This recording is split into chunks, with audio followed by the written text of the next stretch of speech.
السلام علیکم ویورز، آپ کے سوالات کے علاوہ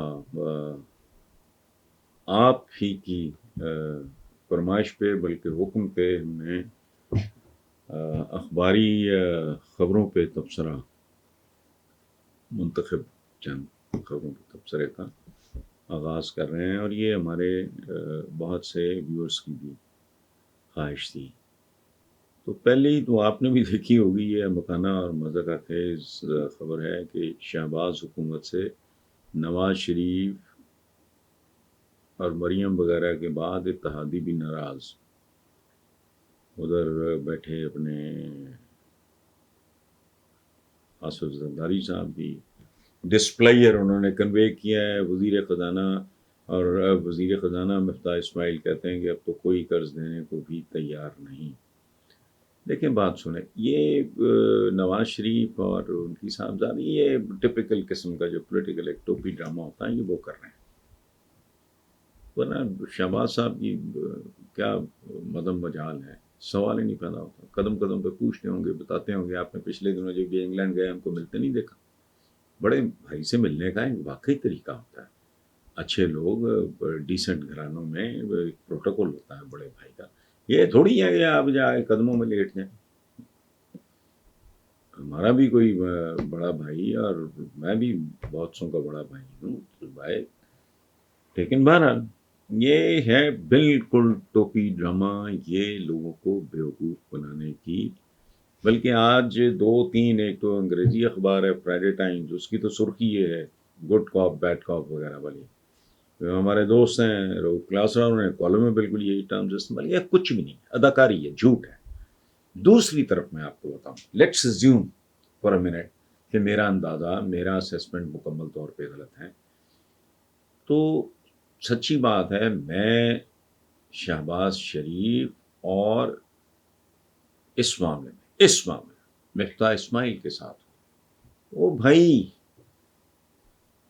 یہ اور طرح کا پرابلم ہے، اس میں آپ اس طرح کی حرکتیں کرو گے، ہوتا کیا ہے، آپ اتنی سی چھوٹ دیتے ہو، اتنا سا ریلیف دیتے ہو، پھر اتنی سی تکلیف آپ کو دینی پڑتی ہے۔ بس کرو، ایک دفعہ اللہ شافی اللہ کافی کر کے یہ جو زہریلی پڑیا ہے یہ ایک بار آپ کھا لو۔ انہوں نے جو بات کی ہے وہ ٹیکنیکلی بالکل لاجیکلی وہ بالکل درست ہیں، انہیں کرنے دو۔ میں عمران کی حکومت کے زمانے میں بھی کہتا تھا کہ یار ان کو ٹرم پورا کرے دو، موقع ممکن ہے 11 تھا، اور وہ if they can turn the table so ہمیں تو نتیجہ چاہیے نا۔ ہمارے یہاں تو کوئی شیریں فرہاد والا، کم از کم میرے یہاں تو کوئی لیلا مجنون، نہ کوئی شیریں فرہاد، نہ کوئی رومیو جولیٹ والا چکر ہے۔ پولیٹیکل لیڈرز ہیں، if they can deliver وہ بہت اچھی بات ہے، if they cannot تو پھر ان کے ساتھ وہی کرو جو کرنا چاہیے آپ کو۔ لیکن بہرحال یہ اداکاری ہو رہی۔ نواز شریف ناراض، کس بات پہ ناراض بھائی؟ تم ہی تو وہ لوگ، اور یہ پتہ کیسے ڈرامے ہیں، میں یاد دلانے کے لیے آپ کو کہہ رہا ہوں۔ یاد ہے آپ کو کتنا بڑا جھوٹ، کتنا بڑا نوٹنکی تھی وہ؟ قرض اتارو ملک سنوارو، نہ قرض اترا نہ ملک سنبھرا، بلکہ بد سے بدتر ہو گیا یہ ڈرامے۔ یلو کیب لوگوں کو oblige کرنے کے لیے اپنے چمچوں پرچوں ووٹر سپورٹرز کو اندھا دھند ملک کا پیسہ لٹایا انہوں نے۔ کدھر ہے یہ لوٹایا؟ یہ ہوتی ہیں پالیسیز، 4 ہفتے کے لیے، 4 مہینے کے لیے، 6 مہینے کے لیے، 2 سال کے لیے پالیسی آتی ہے، بیچ میں اپنا بینیفٹ جو ہوتا ہے خود کو کمیشن کک بیک کسی نے کھا لیا ہوگا، نیچے لوگوں کو oblige کر دیا ہوگا، دورہ تیرا فائدہ، قوم کا اربوں کا بیڑا غرق ہو گیا۔ یہ اسی طرح بٹ بائی بٹ اس ملک کی اکانومی تباہ اور برباد ہوئی ہے، اور اب یہ ڈرامہ کر رہے ہیں، کوئی فائدہ نہیں، کرنا ہی نہیں چاہیے۔ یہ وزیر خزانہ مفتاح اسماعیل، ان کو چاہیے، ان کو somebody tries to force تو کہا کہ یہ اٹھاؤ، تمہاری دکان ہے، اس کو خود چلاؤ۔ ادھر بیٹھا ہے اسحاق ڈار بھی باتیں کر رہا ہے، کیا کر رہے تم، کر کے کیا گئے اس ملک کے ساتھ؟ یہ غلط۔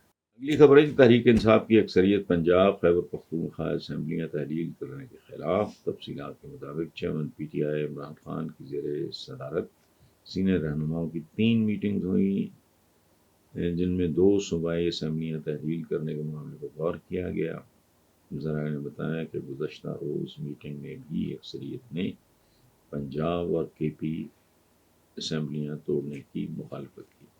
لیکن جی میرے پاس تو میں تو اس پہ کوئی کامنٹ نہیں کروں گا. پی ٹی آئی کا اپنا انٹرنل معاملہ ہے، اور اگر جمہوریت ہے تو پھر گھروں میں بھی ہونی چاہیے. یہ تو ملک میں ٹوٹل ٹوپی ڈرامہ چل رہا ہے. گھر میں ابا گیری چلتی ہے، پارٹیوں میں لیڈر گیری چلتی ہے. اس پہ خبر کیا ہے؟ اگر نہیں چاہتے، اکثریت نہیں چاہتی تو ان کو پرویل کرنا چاہیے. یہاں تو کچھ زندگی موت کا مسئلہ بن گیا نا، ایسا نہیں. If the majority doesn't want it that way تو رہنے دیں، نہ کریں. کامن سینس کی بات ہے. یہ ہیں جی شازیہ حسین اسلام آباد سے. بڑا عجیب سا سوال ہے اور بڑا درست. وہ کہتی ہیں جی ہم نے اکثر سنا اور دیکھا ہے کہ کچھ مشہور شخصیات اور امیر کبیر لوگوں کی قبریں بھی ویران ہو جاتی ہیں، وہاں کوئی فاتحہ پڑھنے بھی نہیں جاتا. میں پوچھنا چاہوں گی کہ اس میں قصور انتقال کر جانے والے کا ہوتا ہے یا لواحقین کی بے بسی ہوتی ہے؟ ظاہر ہے قبر کی دیکھ بھال، مرمت اور فاتح تو زندہ رہنے والے ہی کر سکتے ہیں. آپ کا کیا خیال ہے؟ دیکھیں بہن میری، یہ جو مر گیا اس کا کیا قصور رہ گیا؟ جس کا وہ باپ تھا، جس کا وہ شوہر تھا، جس کا وہ بھائی تھا، جس کا وہ بیٹا تھا، وہ سارا وہ تو ان کے لیے تو بہرحال بندہ کوئی اتنا قصوروار نہیں ہوتا. Everybody does is best.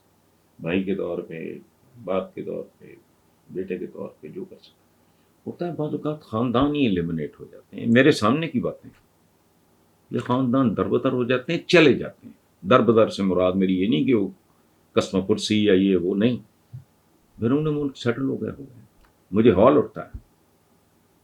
میں کب کا چھوڑ چکا، میں 20 بار، میں آپ کو اپنی بات بتا رہا ہوں، میں جاتے جاتے رک جاتا ہوں. کیوں؟ میرے ماں باپ کی قبریں یہاں. کیسی عجیب بات. اکثر میں اپنے بیٹوں کے ساتھ وہاں جاتا ہوں تو ان کو پتہ لگے کہ کیا ہوتا ہے. لیکن ایک لمحے کے لیے فرض کرتے ہیں کہ میرے یہاں سے چلے جانے کے بعد میرے بچے اگر باہر امریکہ ادھر ادھر کہیں سیٹل ہو جاتے ہیں، ختم ہو گئی. جو آپ نے کیے وہی ہے نا کہ قبروں کو انسانوں سے زیادہ دیکھ بھال کی ضرورت ہوتی ہے. کیونکہ قبر تو اپنے لیے کچھ نہیں کر سکتی، انسان تو کر سکتا ہے. چلتے چلتے ایک شعر سن لیں. لوہے مزار دیکھ کے جی دنگ رہ گیا، لوہے مزار دیکھ کے جی دنگ رہ گیا. اب ہر ایک سر کے ساتھ فقط سنگ رہ گیا. وہ کتبہ وہ بھی مٹ جاتا ہے. یہ کہانی ہے. موت کی آخری ہچکی کو ذرا غور سے سن، زندگی بھر کا خلاصہ اسی آواز میں ہے.